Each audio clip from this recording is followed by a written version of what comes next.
Missed an episode of your favorite podcast? Choose from over a decade of content in our archives, not just the latest episode. All free at GCNlive.com. This is your call to action. Get prepared, America. Economy, survival, energy, disasters. This is USAPrepares.com. Informative radio, educational radio. Interact now by emailing instructor@USAPrepares.com or text at 434-390-7953. Class, please take your seats. Now, your instructor, Vincent Finelli. Everyone all set? Cocked? Locked? Here we go. Your dial set correctly to USA Prepares. Thank you for being in class with us today. Jason is engineering the broadcast at Genesis Communications Network in Minnesota. I'm Vincent Finelli. If you'd like to call us, we'll pay for the call. 866-582-9933. Telephone listen line, 605-477-3249. Hour number 1 is with Dr. Margaret in Spain. Hour number 2 is just me. And we'll be talking about my book, Preparedness, Tips and Tricks in the Way the Finelli Family Lives. Now, you cannot buy this book. When I say book, I don't know how to refer to it because it's not finished. It's in note form, cryptic notes. A whole bunch of spiral-bound notebooks, but it hasn't been finished, and I don't know if I'll ever publish it. So if you're thinking, where do I get one? You can't. So I'll just share with you on Fridays, hour number 2, things that we do to make life easier, and things that we do that are probably a little outside the box. I'm delighted to be broadcasting with Dr. Margaret live in Spain. Welcome, Dr. Margaret. Hello, Vincent. How are you today? Everything all right? Everything is great. And, I'm so glad you are on the air with us. You've got so much wisdom. Your lexicon is superb, and you are raising the bar. That's something that we need to do. I keep hearing from people my age, the younger generation, the times are changing. We just have to change with the times. And I refuse to do it. I refuse to lower my standards because the younger generation has lowered their standards. I refuse to join them. I'm not going to dye my hair green. I'm not going to wear flip-flops when I go to the city. And I am not going to embrace feminism as a man. I think feminism is great. I really do. But for men, I'd rather them be masculine. How do you feel about that? Oh, geez. You're, listening to you talk and your opinions, and they're quite firm. And I share a majority of them. But somebody was talking the other day.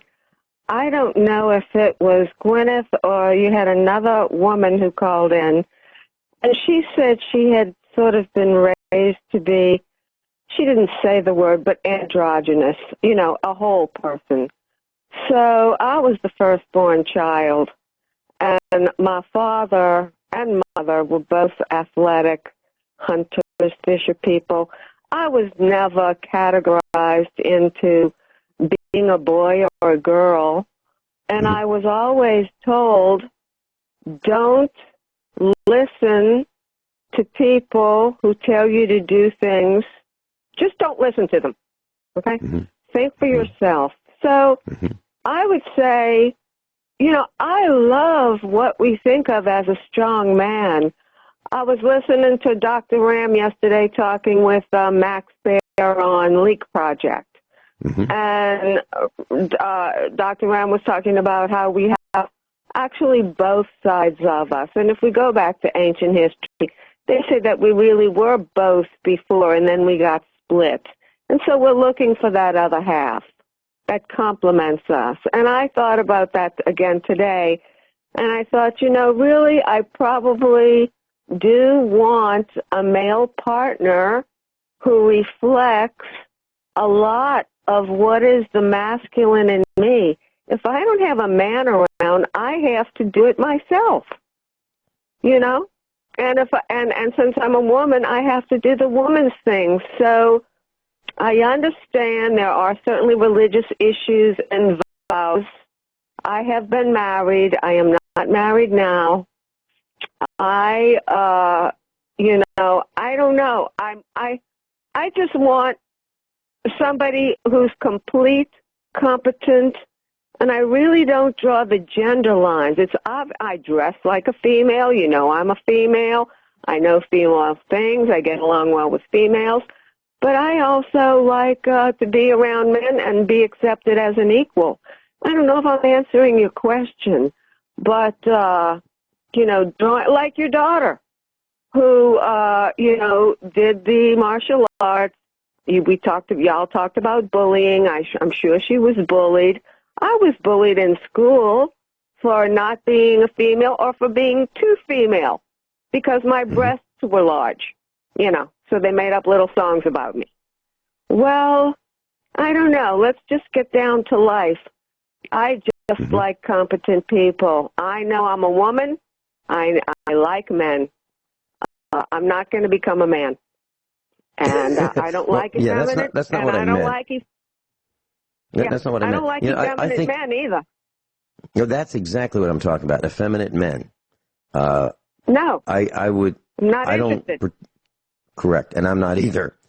And but I think it's nice for women and girls to have that tomboy side of them, where they are not afraid of mechanical things. They are not afraid to change the oil, for example. They're not afraid to hunt, fish, skin, food, those kinds of things. I'm all for that. But what I'm not for is the light, loafered, effeminate man. That just really bothers me.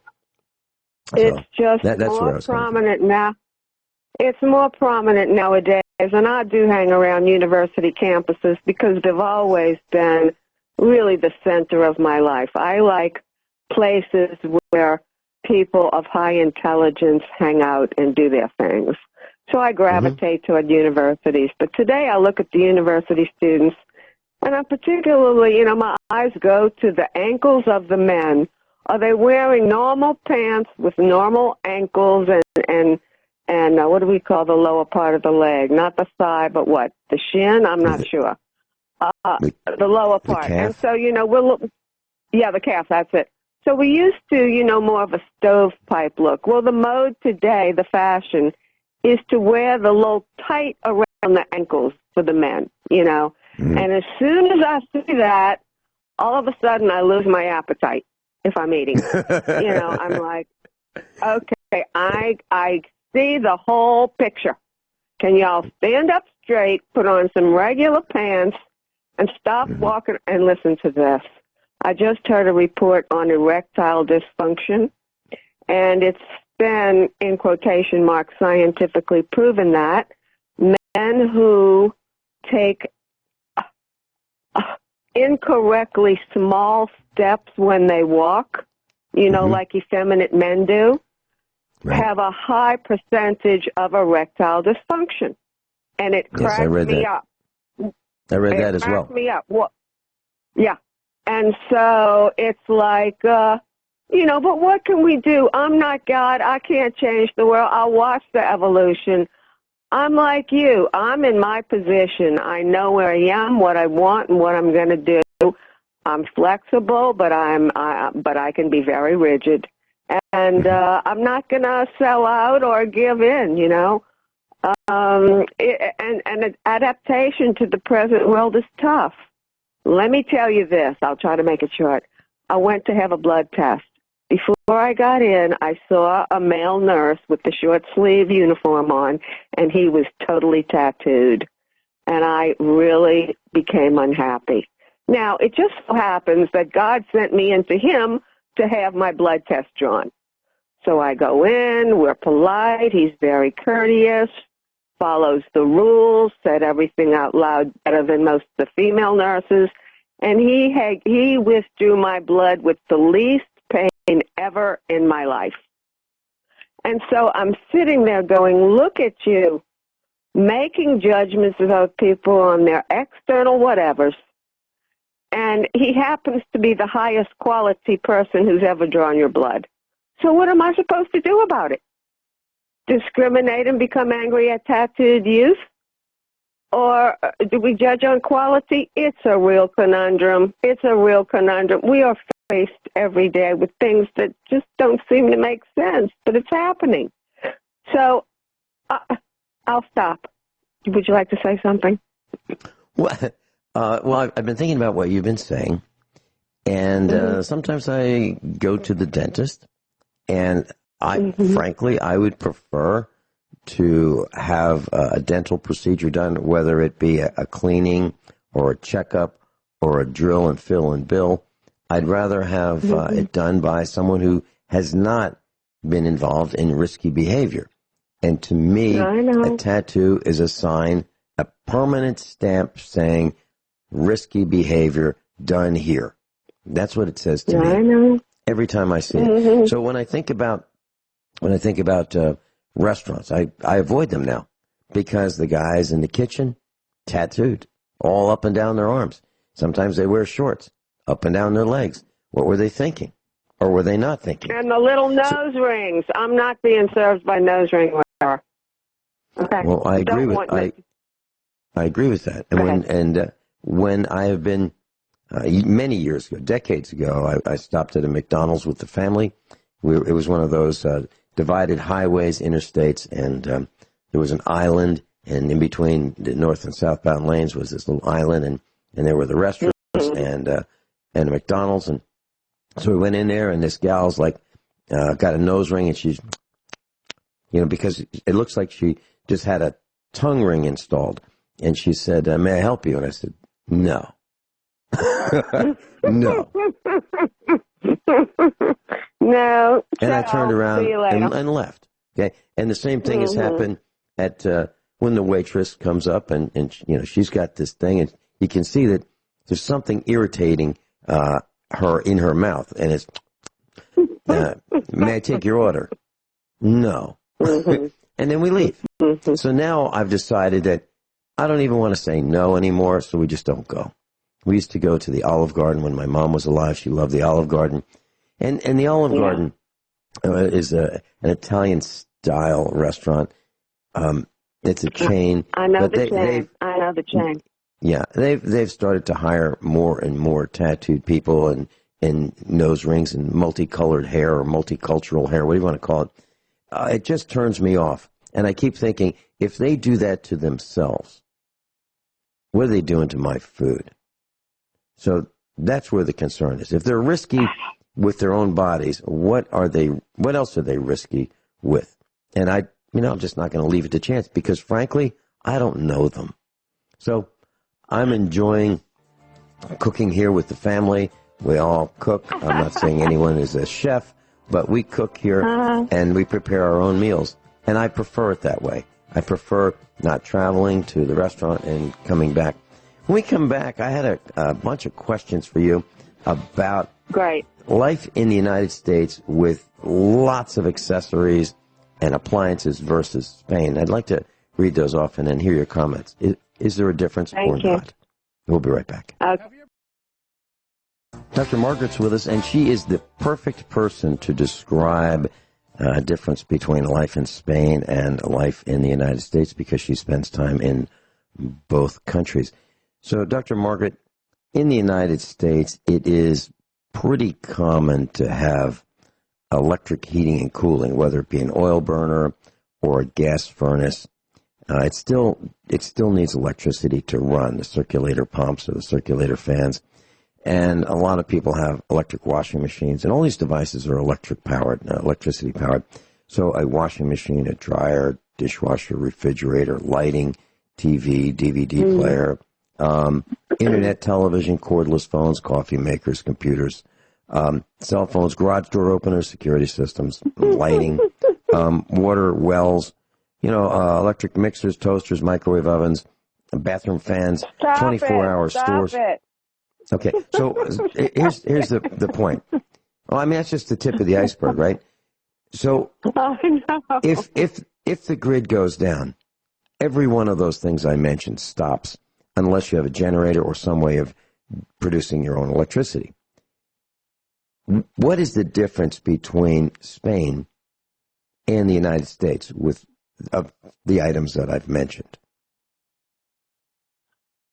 Okay, I'm going to answer your question, but let me say something that I really believe I should say.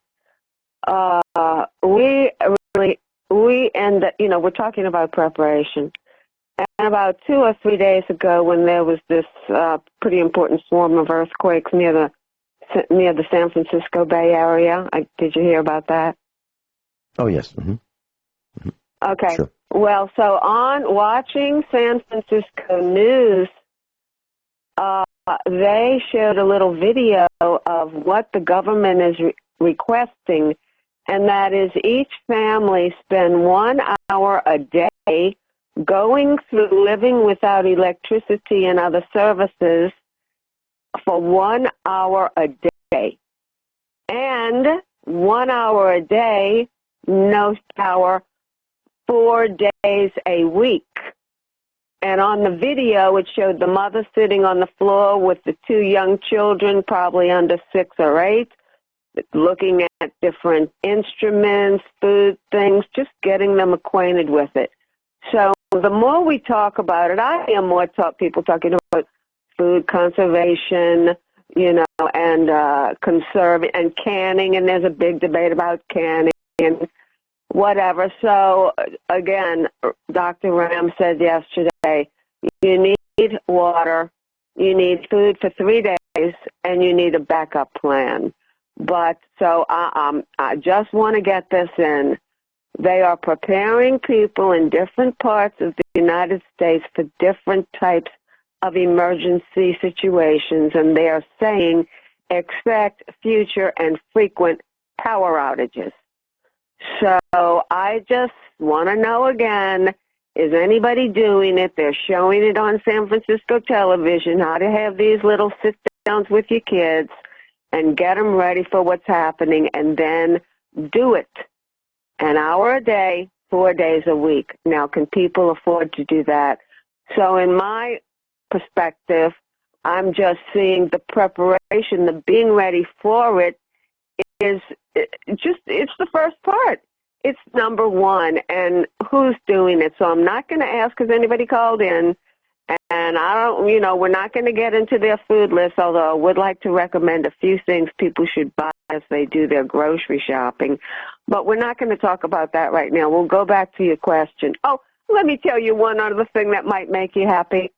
About 3 days ago, there was a report that 600,000 Mexican citizens met in the city of Mexico City, DF, and they held a demonstration because they are furious, intolerant, and will not accept killing babies / abortion, nor will they tolerate the LGBTXYZ perspective.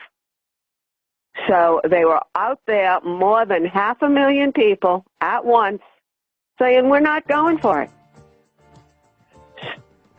Good for them. Good for them.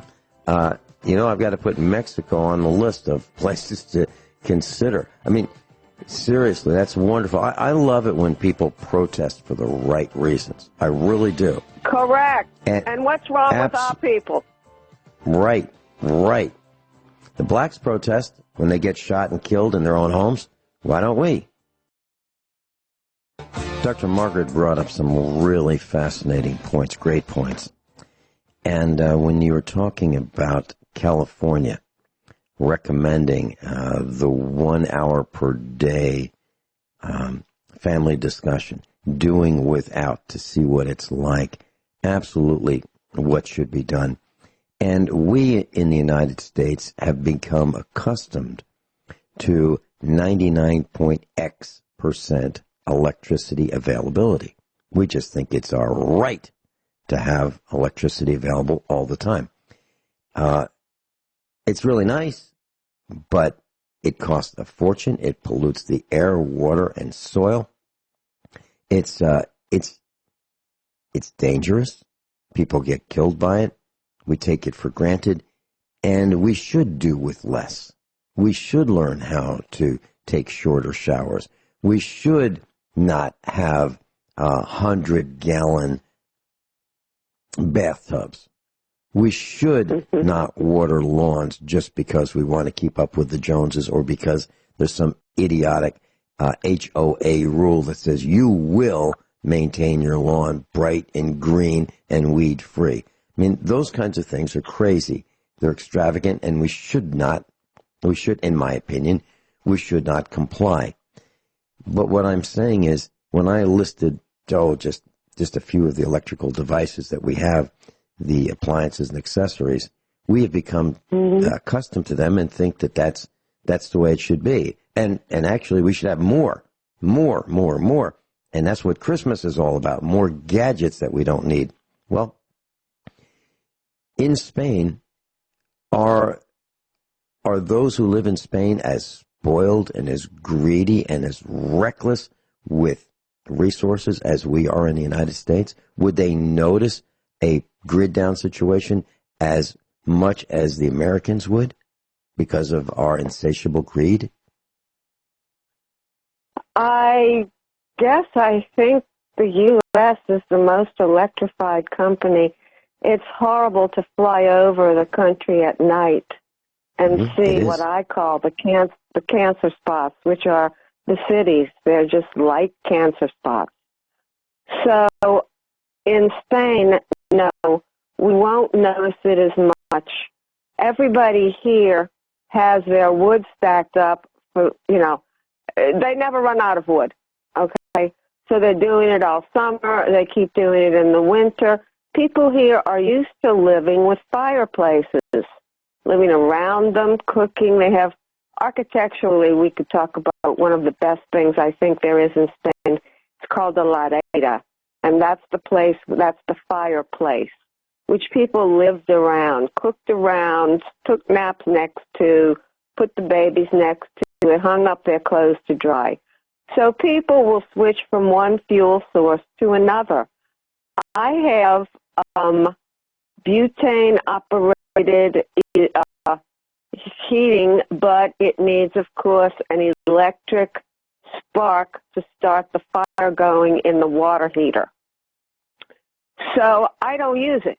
I have a little butane stove, heater. It's on wheels. You put a butane tank in it, and you roll it around, and you turn it on where you are, and then you turn it off.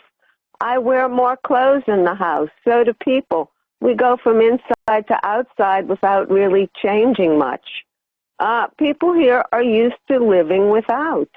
Again, the foods, the hams are cured. The cheeses are cured.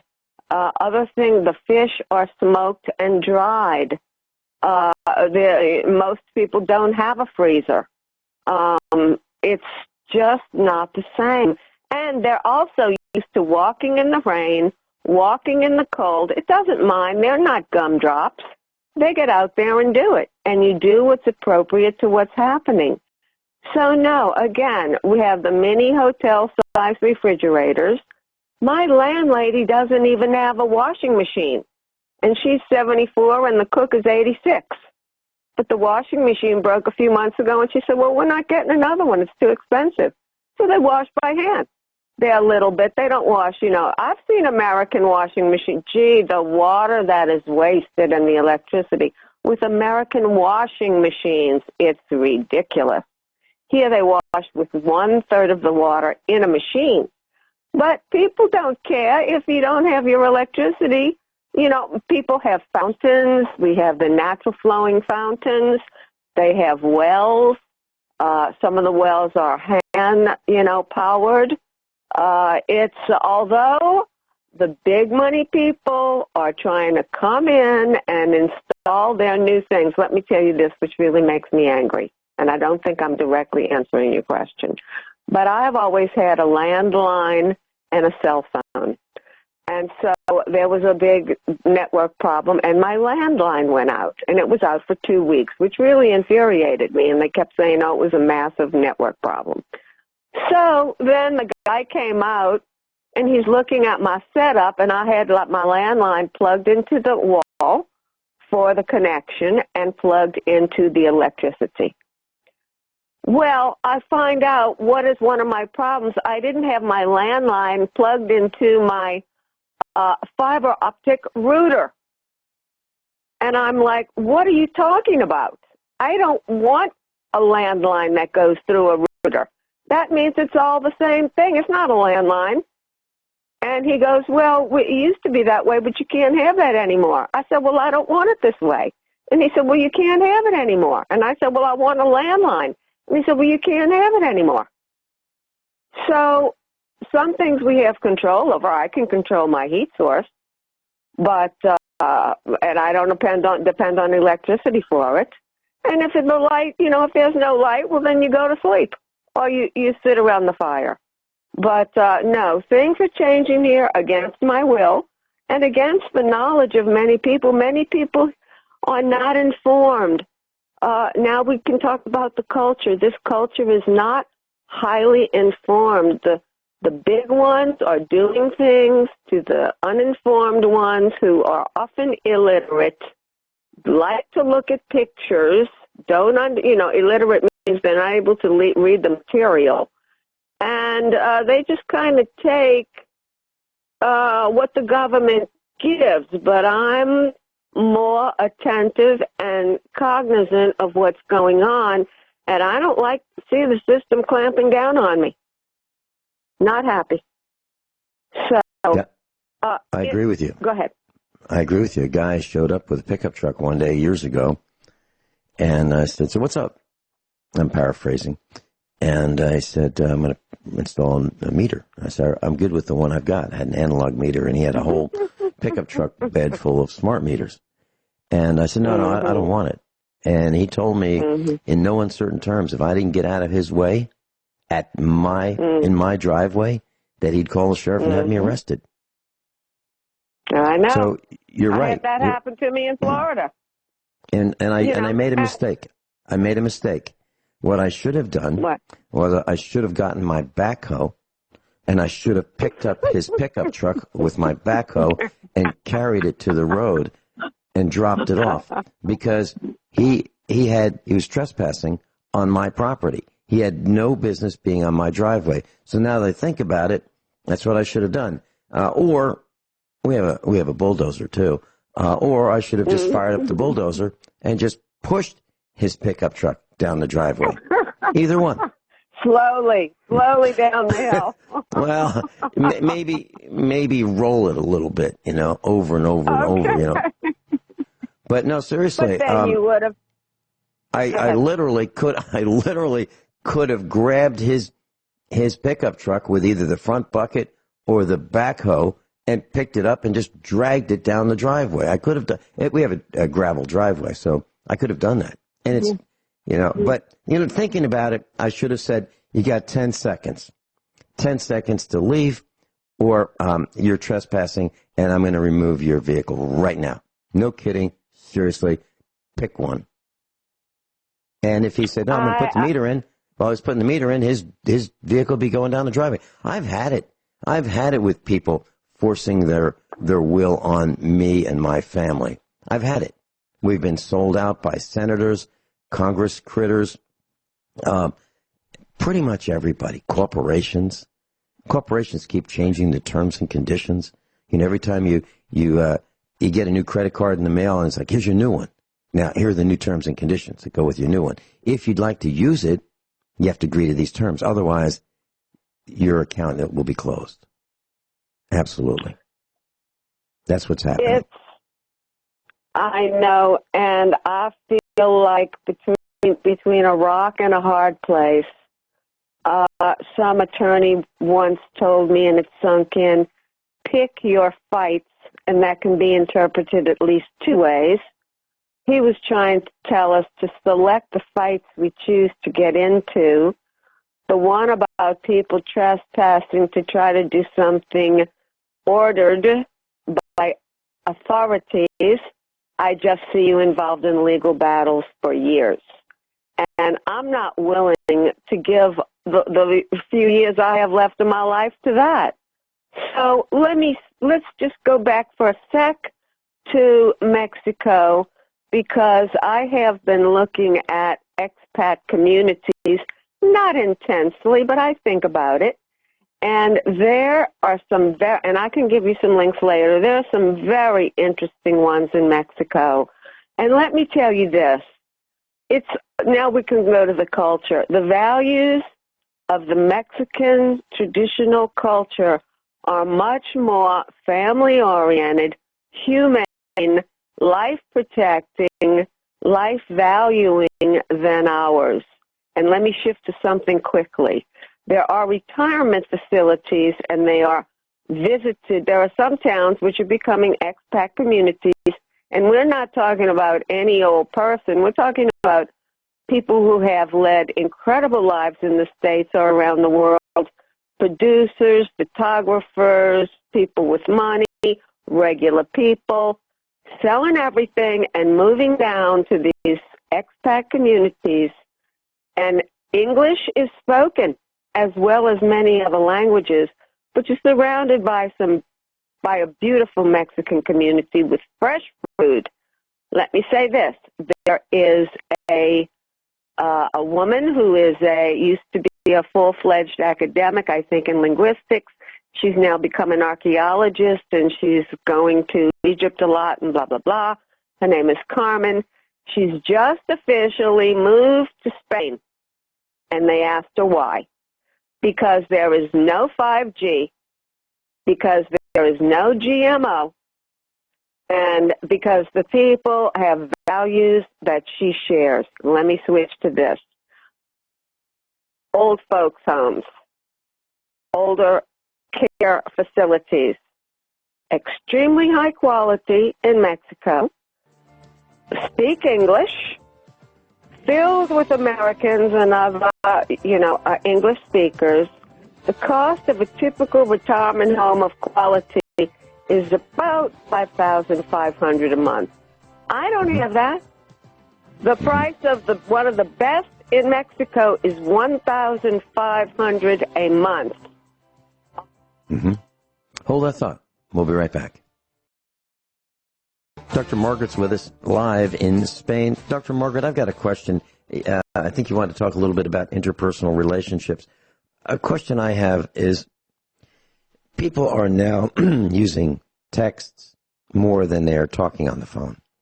Young people especially. What's your feeling on this cryptic form of shorthand, abbreviated, fewest character communication, like 2-word or 1 word or just a few characters to make a point? What are your thoughts on that? Again, it's like, stabbing me in the heart. I can't stand it. I refuse to do it myself. If I receive a message like that, I don't bother saying, "What's wrong with you?"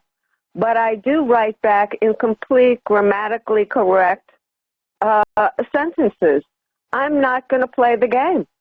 So, yes, I can understand your stupid message, but I'm not going to answer you that way. I have a different language and a way of communicating. I'm not changing. Now, I'll switch to another language, and I know how to use codes, but that's not a code. So, or if it is, I'm not using that code. So it's about, drawing the line. I won't tolerate it. I have people talk to me in certain ways. I say, don't talk to me that way. I'm not used to it. I'm not going to respond. So, maybe I get a little bit isolated. Maybe they think I'm mean. Do I care? No. I'm very happy, not talking to them. So it's just an abomination. Now you would make me switch to schools. I left formal educational teaching experience at the university level a couple of decades ago. Because in the 70s, I saw the things starting to break down. And I said, I'm not playing. They started changing the words, changing the teacher-student interaction, changing the dynamics in the class. All of a sudden, the teacher is nothing. The students have power over the teachers. I'm like, I'm out of here. Okay? I'm not doing it. First of all, y'all are wrong. You're messing up everything. And I disagree. So I'm not adapting. I'm not adapting. It's abominable. But let me add this little piece of data. A few years ago, they reported that adolescents check their cell phones 2,600 times a day. Okay? Yeah. Yeah, just try having a dinner meal with the family with an adolescent who's in that mode, or just try having a classroom, trying to teach in a classroom where the students and the parents say, oh, no, Johnny needs that because we might have an emergency and we might need to call Johnny. So Johnny is texting, reading the internet on his phone, communicating with his classmates, and not paying attention in school. Well, I've mentioned this once before, but if that's the case, either the student with that issue leaves the classroom, or I do. I addressed a group of medical students last week, about 60 of them. I told them immediately, I don't want to hear a cell phone. Turn them off. I don't, pay attention to me. For 40 minutes, I thought about it later. They were all looking at me for 40 minutes. It was like phenomenal. We had a great time. One woman came in late, and she didn't get the message, so her little phone went off, and I went, "Hut!" And everybody looked at me, and they told her, turn off your phone, turn off your phone. Because, somebody's got to put down the rules. If you're so much worried about an emergency, then you probably should be somewhere else. Again, I will bend and flex. I will adapt. I am understanding. I'm cooperative. I want to help. But if this is my role, these are the rules. And we either do it this way or we don't do it. And that's what happens. I used to teach in prisons. Captive audience in more ways than one. But I was telling them things they needed to hear. Of course, they couldn't have their cell phones in prison. They couldn't even talk to each other for more than 3 minutes without having the guard break up a conversation. There was 37 people to a cell. But I did workshops with a nun, teaching them how to communicate when their court case came up, which nobody had bothered to do. But, it's about communication. What are we doing? And let's get centered. And I guess I'm a little rigid. I think I understand what I'm doing. I know what I want, and I know how we're going to get there. And if we're not going to do it my way, if I'm in charge, then again, you get somebody else. I'm with you. I really am. And when I was teaching school, I had my students and their parents sign a contract as to what they would and wouldn't do. And one thing, that they would pay attention to what we're doing in class 100% of the time. Not 50, not 99, 100, or I would remove them from class. Dr. Margaret, thank you so much for being with us. You're welcome. Thank you so much. Hour number 2 of USA Prepares. Just me this hour, and I'm going to talk about some tips that I've written down. I'm referring to it as my book, but I really don't like that term when people say, my book, it's in my book, you got to read my book, you got to buy my book. It's the, you're going to die if you don't buy my book. I really don't like that. So in lieu of publishing the book for now, and I don't know if I'm ever going to publish it, but I did want to write down some of the things for my family. I wanted to pass them on, and I thought I'd share them with you on Fridays. Hour number 2. And I've also been asked to be on Republic Broadcasting Network, sometimes a couple hours a week, on the National Intel Report. That would be John Statmiller's time slot from 6 to 8 p.m. on Republic Broadcasting. And I got a call yesterday from Steve Elkins, and he said, hey, you want to come on with me and do a USA Prepares type broadcast, meaning me teach a class. So that's what we did last night. And I'm going to do a different class today, but it'll be a USA Prepares class. So here are some thoughts. And these are just not in any particular order. But how many of you buy propane for heating, cooking, those kinds of applications? Well, if you buy propane, I'm not talking about the little cylinders for a barbecue grill. I'm talking about the 300, 500, 1,000-gallon tanks for heating for your house, your property, your business, your farm. There's two ways you can do it. You can call a propane company and say, so how much?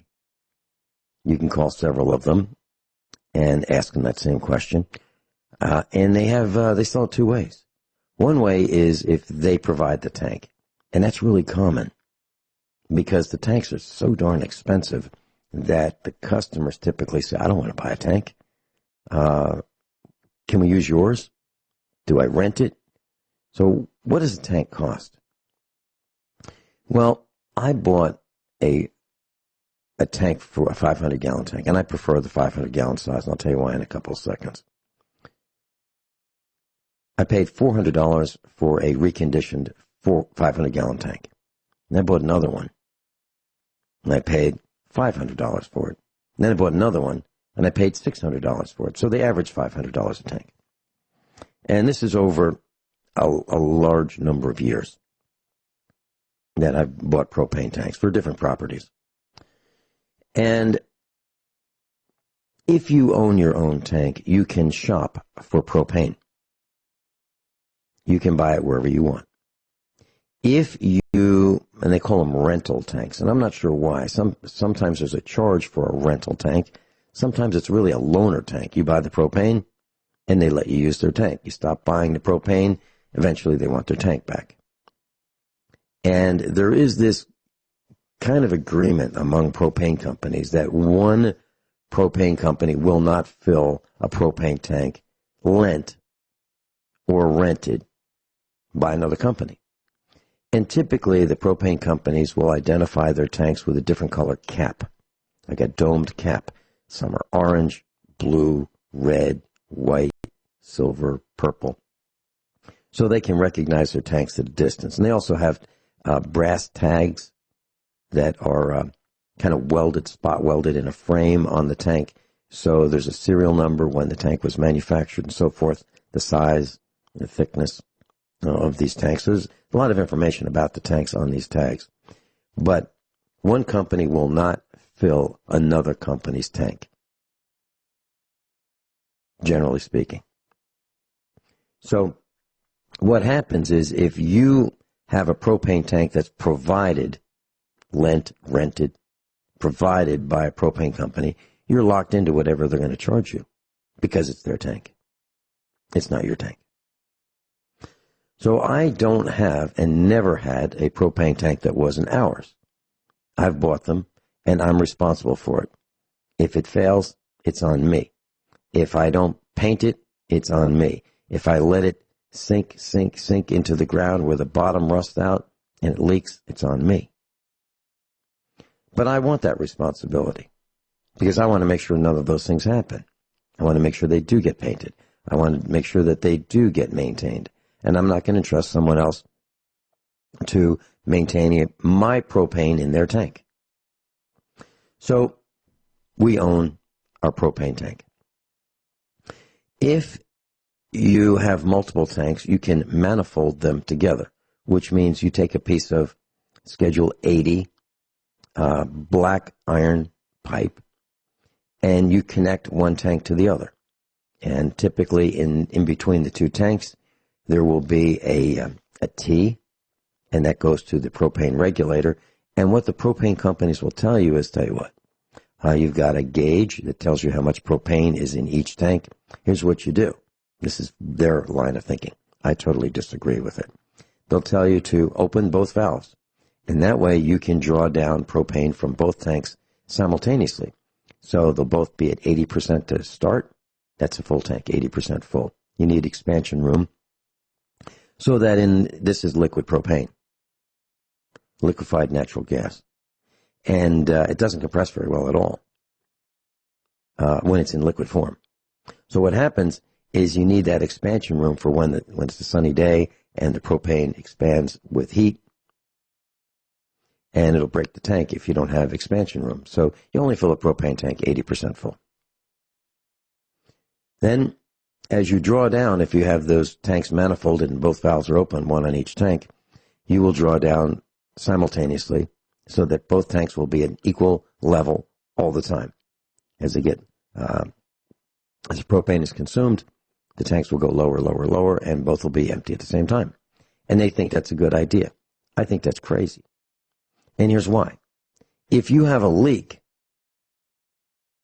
in one tank or the other, or in the plumbing, or in the manifold, or in the connections where the pipes are joined together, they're both going to leak.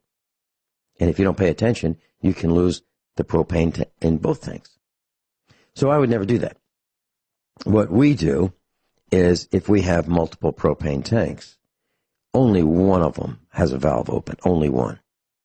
And that's the one we use. And propane does not go bad. So it's not like it has a shelf life of, we got to use it this year or it goes bad. It doesn't go bad. It can last hundreds of years in the tank if you don't have a leak. So the idea is to check your propane tank. And there's they've added a liquid that produces this foul smell. And that's so you can say, well, that really smells. What's that? That's the propane leaking. So you really shouldn't smell much propane, except maybe once in a while a regulator might, through its normal operations, give out a small puff of propane gas. But that's into the air, and that's normal. But you shouldn't smell it all the time, just once in a while. All right, so when you buy propane, when do you buy it? Well, it's easy. You buy it when no one else wants it. When don't you buy it? Well, it's easy. That's when everybody else wants it. So what happens is if you have a propane tank provided by the propane company, they'll tell you what, we'll top that off, before the winter, because that's when you're going to need it to heat your house, right? Or your business. So they're really busy filling tanks, but that's when the price is up. So when's the price down? Toward the end of the summer, the heat of the summer. August, nobody wants propane. Nobody's thinking about the winter. And that's the time when you can buy your propane. And what's the difference in price? Well, if you buy propane normally, and I don't know the price at the moment, today's price, I don't know it. I didn't look it up. But let's say it's $1.79.9 or $1.74.9. Had you bought it in August, you could have bought it for $1.19.9. Or maybe even a little bit less. And sometimes they throw in, hey, I'll tell you what, you fill up your tank and we'll give you another 25 gallons for free. That's what they did for us. $1.19.9 this year, around August. And 25 gallons free. So the price was pretty reasonable, if you ask me. But that's because we own our own tank. And I can call any propane company I'd like, and I can call and say, hi, I'm interested in X number of gallons. And how do I know how many? Because I can look at the gauge, and it'll tell me what the percent full is. And if it's 50% full, I can multiply 50% times 500 gallons, and I know what I need minus the 20% expansion space. So I can figure that out. I can say, well, here's about what I think I need. How much will it cost? And they can tell me, and I can say, all right, I got your price. I'm going to make some other calls, and I can buy it at the lowest price. And that's what I do. I don't want to be held hostage by the propane company. So I want to buy my own tank. So how much is a tank? Well, you can find them on Craigslist. You can talk to propane companies. Sometimes if they have extras, they'll be delighted to sell you one. And typically about $1 per gallon for the tank. So a 300-gallon tank, $300. 500-gallon tank, $500. 1,000-gallon tank, $1,000. So if a 1,000-gallon tank is the same price as a 500-gallon tank, and a 1,000-gallon tank weighs almost twice as much as a 500-gallon tank, why would you buy a 1,000-gallon tank? Why would you do that? I don't know. I wouldn't. Because if you have a leak in a 1,000-gallon tank, you have a 1,000-gallon problem. If you have a leak in a 500-gallon tank, you have a 500-gallon problem. So I would rather have two 500s than one 1,000. That's the way I look at it. So there's one other consideration. And that is, well, actually a couple considerations. One consideration is, do you want the tank above ground or underground? Well, when we lived in Virginia, I called the propane company. I said, there's only one. I had no choice. So I could only buy propane from one company. They worked that out pretty well. So it really didn't matter whether I had my own tank at that point or their tank. And I said, I'll consider buying propane from me, but I'd like an underground tank, not an above ground. They said, okay. Well, here's the deal. They said I had to dig the hole. So I had a backhoe attachment for my tractor, and I dug a hole, and they came and set the tank. And it was really kind of nice because it has a little riser, and there's this little dome sticking out of the ground, maybe 6 or 8 inches. But you don't see the tank, which is a really neat thing. But with an underground tank, they tend to corrode and rust more and faster than an above-ground tank because it's in the ground in moisture all the time. So they have what's called an anode, and they hook up a 12-gauge copper wire to this bag of anode stuff, this metal, and that anode will disintegrate in favor of the tank disintegrating. So that's one option. But when I think about it, what would I rather have now? I'm okay with an above-ground tank. I really like the 500-gallon size. And the next question is, where do you put the tank? And I'll give you my thoughts on that when we come back. If you'd like to call, 866-582-9933. So, class, I was wondering, is this type of a broadcast class something that interests you or not? I don't know. I don't know if I'm wasting time, yours and mine, or whether you like this kind of a broadcast. So I'd really like to know. So if you're inclined, I'd like to hear yay or nay, and we'll pay for the call, 866-582-9933. So let's talk about mortgage notes for a minute. Let's say you have a $1,000 mortgage note. So you're borrowing just $1,000. And it's for 30 years, and the interest rate is at 3.75%. Principal's $1,000. Interest rate is 3.75%. And the length of the mortgage note is for 30 years, 12 payments per year. So you have 360 payments. Your monthly payment, now I'm doing this to make it really kind of simple for radio. So your mortgage monthly payment would be $4.63. You'll pay back the $1,000, and you'll pay back interest of $667. So you borrow $1,000. By the time you've paid it off, you will have paid $1,667. Most of the first year's payment will be in interest. So for the first year, you're paying mostly interest. Actually, you only whittle down your principal by $18 or so. So after the first year, you still owe like $982. Toward the end, the last year, your principal will be almost paid off, and you'll end up owing or paying $1,667. If you make one change to this mortgage note at the time that you agree to borrow this money, you make one change, you can pay off a 30-year note in 19 years. And all you have to do is one thing. Instead of paying, let's say your mortgage payment is due every month for 360 months, 30 years. Let's say it's due on the first of the month. And let's just pick a different number. Let's say your mortgage payment is $500. If you tell the bank that you don't want to pay them once a month, you want to pay them twice a month.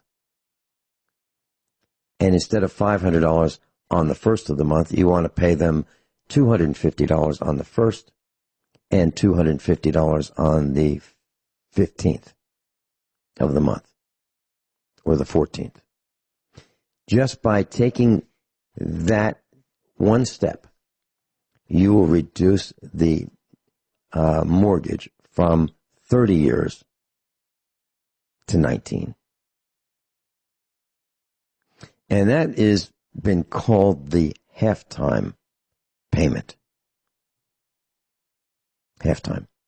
So consider that, and if you end up in a position where you want to borrow money from the bank for a property, ask them about that. Actually insist on it. They'll probably tell you, hey, geez, we're not set up for that. It's too complicated. The computer's set up for once a month. But if you do that, and if you work that out with them, you'll lop off like a third of the time you're going to be paying the mortgage. And you're not paying any more. You're just paying half as much, twice as often. So I wanted to share that with you. I challenge my property taxes on every property we've had. So we get a new tax bill, and does the real estate tax go down? No. It doesn't go down. It goes up. So every time we get a new tax bill, I show up, make an appointment, and they tell you that you have the right to challenge your real estate taxes in your state, your county. And I make an appointment, or Mrs. Finelli does, and I go spend a few hours with the tax assessor. They hate it. They hate it because I bring a spiral-bound notebook with me so I can take notes. I bring a calculator. I bring a couple pens. And I've got my questions all ready for them. And ask them all kinds of questions. They think it's going to take 5 minutes. I'm expecting half a day. I always win. And you can too. We'll be right back. So, I'll get to the phones in just a minute. So I challenge our property taxes because they keep going up and up and up, and I don't want them to go up and up. Actually, I want them to be reduced, and I have gotten them reduced. So here's what I do. I dress a little bit better than the government employees. Okay, and but I'm a farmer, so I will wear a long sleeve, solid color shirt, pressed. A dark blue pair of blue jeans, pretty new. My black polished combat boots, black tactical belt, and I'm neatly manicured. I've got my spiral-bound notebooks, a calculator, some pens, and I'm ready for my appointment. And I explained to them, I'm really looking forward to this because there's so much I need to learn. And when I get home, I'm going to have to explain this to my family. And they're going to have a lot of questions, so I'm going to have to take notes. And this may take a while. And they hate it. They want me out of there. So the more they want me out of there, the more questions I have. The more they are willing to make concessions and see it my way. Now, I don't bully them. I just need to understand. I need to understand the rules, the regulations, and I've got a lot of questions. And I tell them I'm here for the afternoon. And so I ask questions about how do you value the house? What do you take into consideration? Not overall, line by line by line. Is brick valued more than cedar siding? Is cedar valued more than vinyl siding? Okay. What do they assume about the interior of the house? Do they assume a basement? What are the assumptions that they've made? Because they're not allowed in the houses. They have to make assumptions. So I challenge every single one. And we have a couple hundred acres here. Some of it's more rolling than others. Some of it's trees. Some of it's low. I want to know, acre by acre, 241 acres, how each one is valued, and the amount and why. And then I want to confirm that with the map, the satellite map that they have. And it works. So they know that most people have jobs, and they know that most people have got to get in and out because their boss is saying, where is he or where is she? So make sure you have plenty of time for this and let them know that you are there until you get all your answers. And when you get your property taxes reduced, it's from now on. That's the new basis until they raise it again.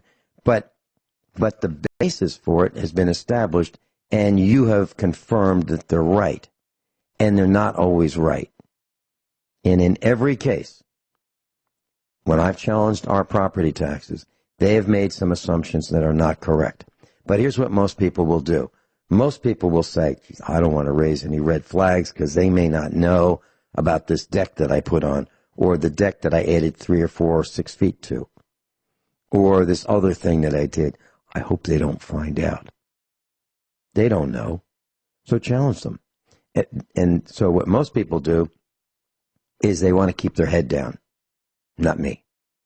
I want to pay the government the least amount that I can legally and lawfully pay them.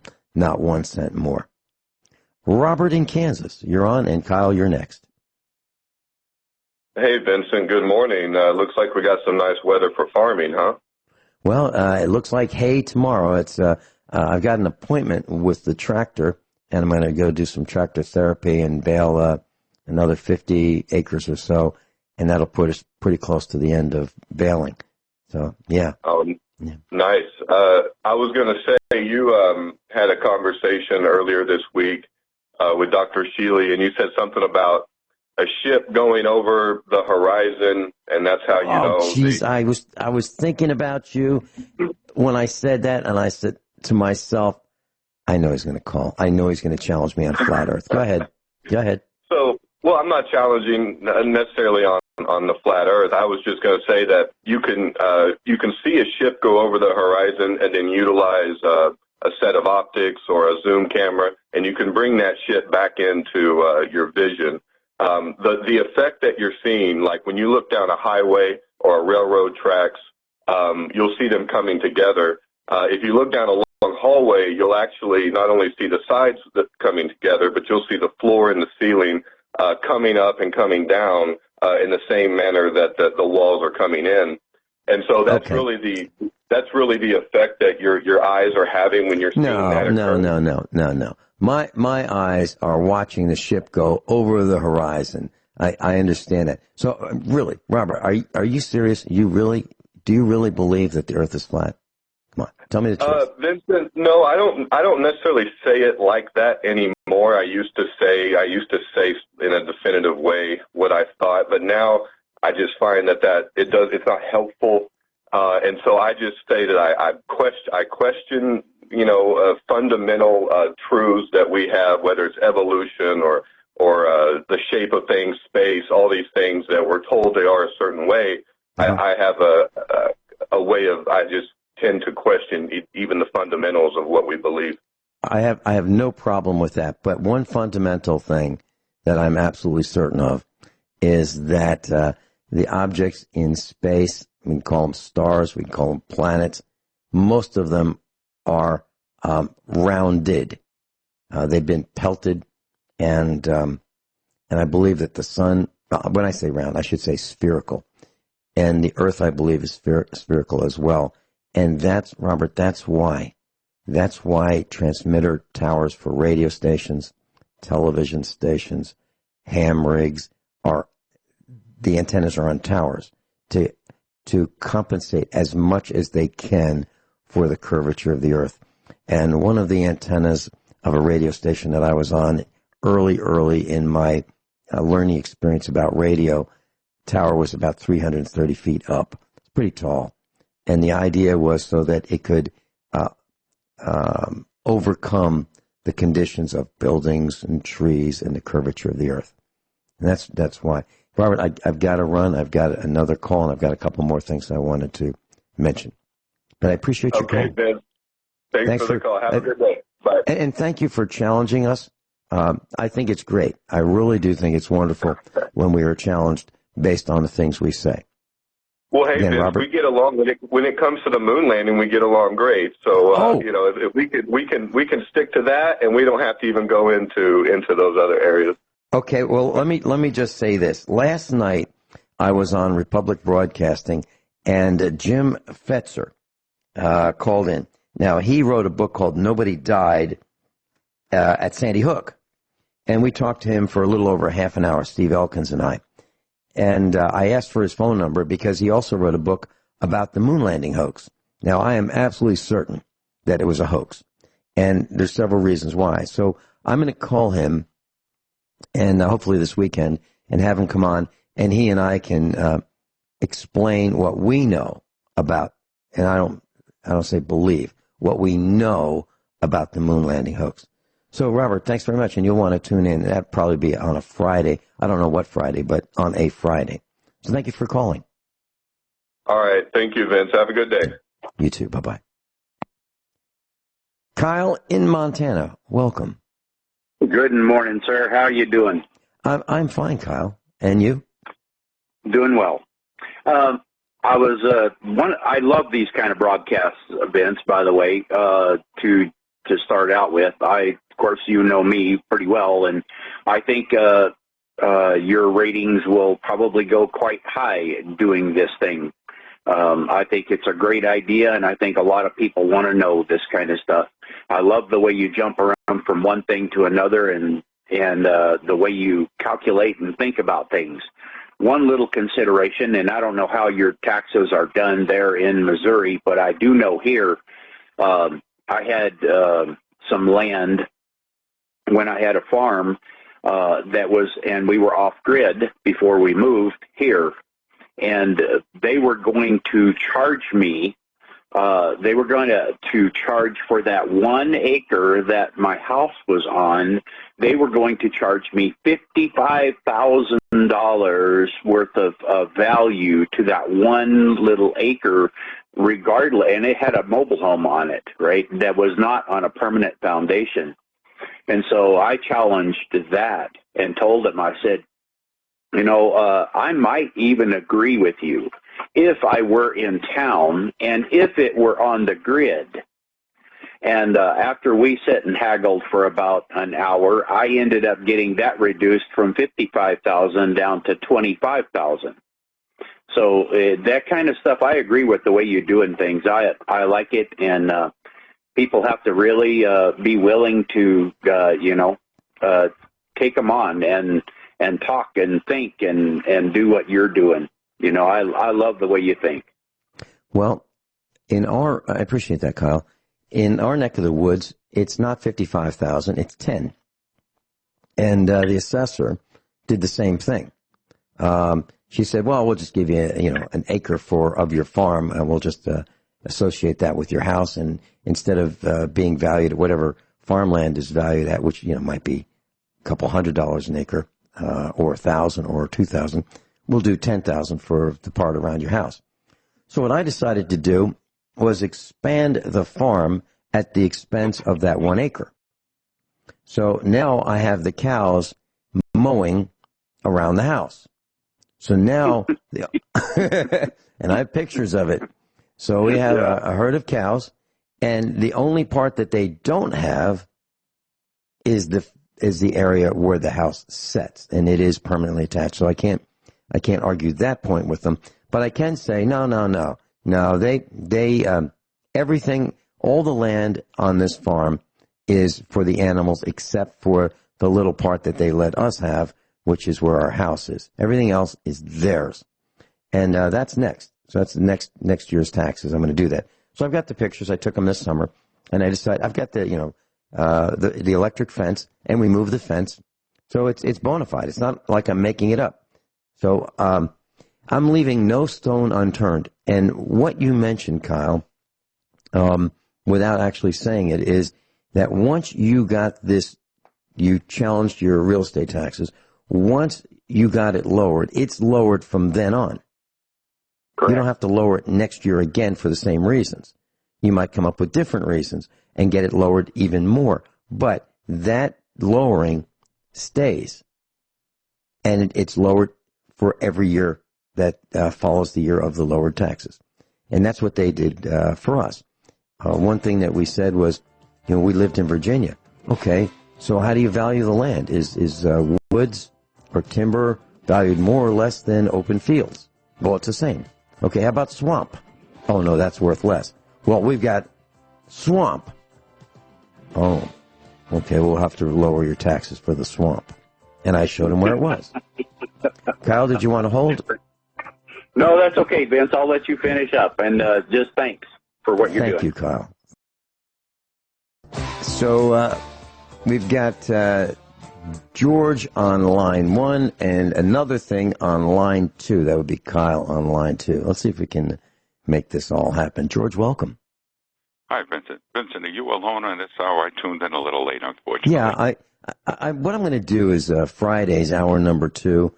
I'm just going to talk about these tips that I've come up with, that I've compiled and written in a spiral-bound notebook.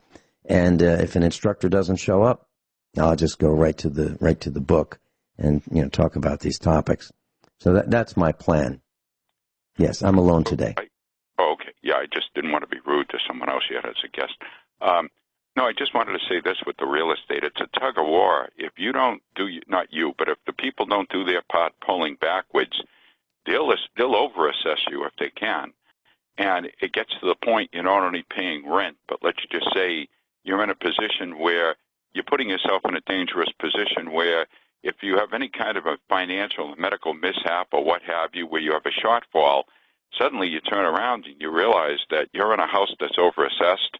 And, and I'm talking like legitimate assessed values. And remember, if they turn you down, which a lot of them play the odds, a lot of these local towns and villages and cities, they play the odds figuring, well, 80% of the people, once we turn them down, they'll just walk away, and then we get our taxes inflated until the next year.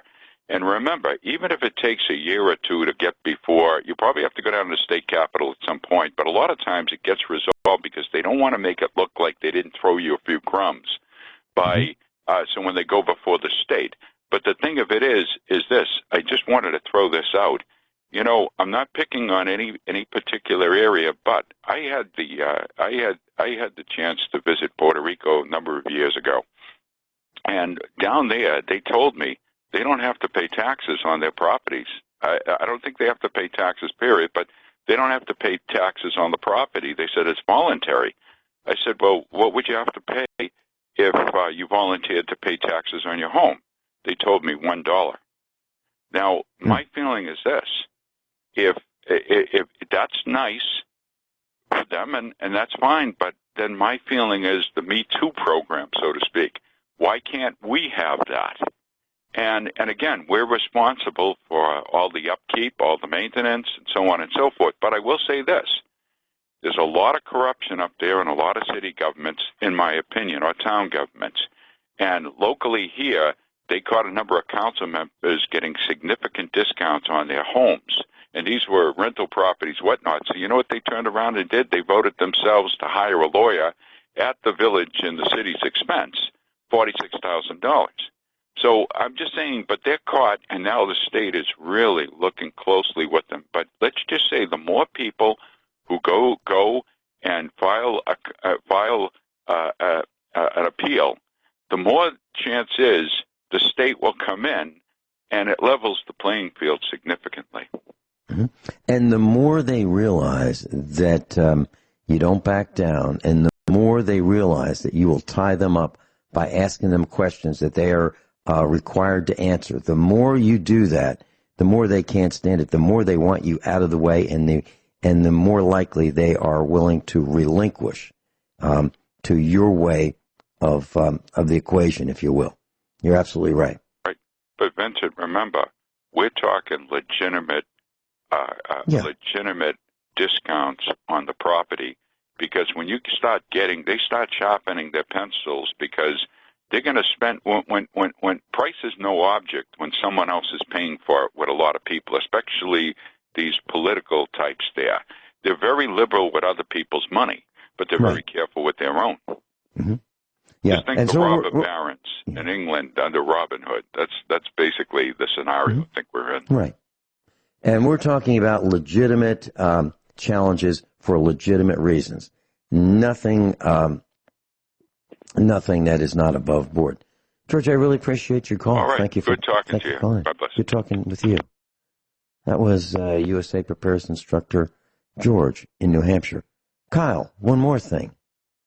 Yeah, I just happened to think about it, Vince. I'm sorry. But, folks, this is to the audience. If you do the things that Vince does, and people lose the fact that this kind of saving stuff that Vince talks about is cumulative. If you save $100 a year or $200 or $400 on your taxes, and then you save another $200 or $400 on your car, and then you save another $200 or $300 on your propane, what can you do with extra $1,000 a year? And I think people miss that, and I personally love it, and I appreciate it greatly. One quick other thought. I used to go to the auto store, and I'd buy bulk gallon cases of diesel engine oil and automotive gasoline engine oil, and they would say, well, we can do tax exempt for the diesel because you can use that on the farm, but we won't do it for the oil that you can use for gasoline engines. And I go, well, I've got gas-powered farm equipment. No, we won't do it. And I said, okay, no problem. So I just filled out the tax form. Now I take tax exemption for whatever I feel like.